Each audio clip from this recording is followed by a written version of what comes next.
গত মাসের শেষ দিনে বিসিএলে প্রথমবারের মতো মাঠে নেমেই ব্যাট হাতে ঝড় তোলেন সাব্বির রহমান। 5টি ছক্কা ও 3টি চারে 73 রান তিনি করেছিলেন 51 বলে। 143 স্ট্রাইক রেটের এই ইনিংস লোয়ার মিডল অর্ডারে মিটিয়েছিল সময়ের দাবি। সাব্বিরের এমন সামর্থ্যের কথা সব ক্রিকেট ভক্তেরও ভালো করেই জানা, তাই তো ক্ষণে ক্ষণে শোনা যায় তাকে জাতীয় দলে ফেরানোর দাবি।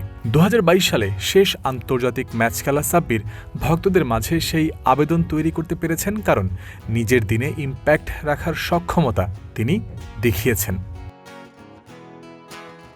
সাব্বির রহমান নিজেও জাতীয় দলে খেলার বাসনা মনে পোষণ করেন, ভক্তদের চাহিদাও তার চোখে পড়ে। শুক্রবার তাদেরই উদ্দেশ্যে নিজের ফেসবুক প্রোফাইলে একটি পোস্ট লিখেছেন সাব্বির। ঈদের শুভেচ্ছা জানিয়েছেন তাতে, তবে সেখানে আরও তাৎপর্যপূর্ণ কথাও আছে। 34 বছর বয়সী এই ক্রিকেটার জানিয়েছেন সিস্টেমের বিরুদ্ধে লড়াই করে যাচ্ছেন তিনি। সবকিছুর ঊর্ধ্বে জারি থাকবে নিজের চেষ্টাটাও।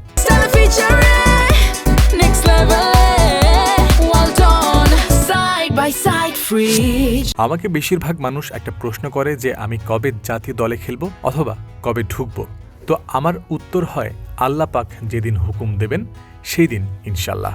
আমার যুদ্ধ সমস্ত সিস্টেমের সাথে, যা আমি শেষ 3-4 বছর ধরে করছি এবং আমি করে যাব ইনশাল্লাহ। সবাই আমার জন্য দোয়া করবেন, ভালো থাকবেন। সবাইকে ঈদের শুভেচ্ছা। সাব্বির জাতীয় দলে শেষবার খেলেছেন প্রায় 3.5 বছর আগে। ফেসবুক পোস্টেও উল্লেখ করেছেন এই সময়কালের কথাই। ধারণা করা যায় জাতীয় দল থেকে বাদ পড়ার পর থেকে বর্তমান সময় পর্যন্ত নিজের জার্নির বিষয়টাই বোঝাতে চেয়েছেন তিনি। জাতীয় দলে প্রত্যাবর্তন করার যে ইচ্ছা, সেটারও প্রচ্ছন্ন এক বার্তা পাওয়া যায় তাতে।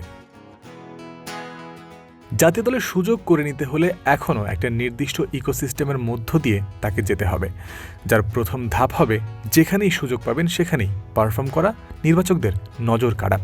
ন্যাশনাল টিমের রাডারের মধ্যে আসাও বড় একটা ধাপ। তা থেকে তিনি যে খুব দূরে রয়েছেন তাও বলা যায় না পুরোপুরি। সবশেষ অদম্য বাংলাদেশ টি-20 কাপের ফাইনালে তিনি ডাক পেয়েছিলেন। নির্বাচকরা নিশ্চয়ই সেখানে সাব্বিরের অ্যাপ্রোচ ইমপ্লিমেন্টেশন দেখতে চেয়েছেন। দুর্বার একাদশের হয়ে সেদিন 6 বলে 5 রান করেছিলেন এই ডানহাতি ব্যাটার। আসছে দিনগুলোতে তার সামনে এই সম্পর্কিত লক্ষ্যটা তাই পরিষ্কার। সুযোগ যদি আসে, এমন কিছু করতে হবে যা সবার নজর কাড়ে। কন্ট্রোলের বাইরে অনেক কিছুই আছে, তবে এত কিছুর মাঝেও পারফর্ম করার বিষয়টা তার নিয়ন্ত্রণের মধ্যেই আছে। জয়ন্ত বিন্দু, ক্রিক ফ্রেন্সি।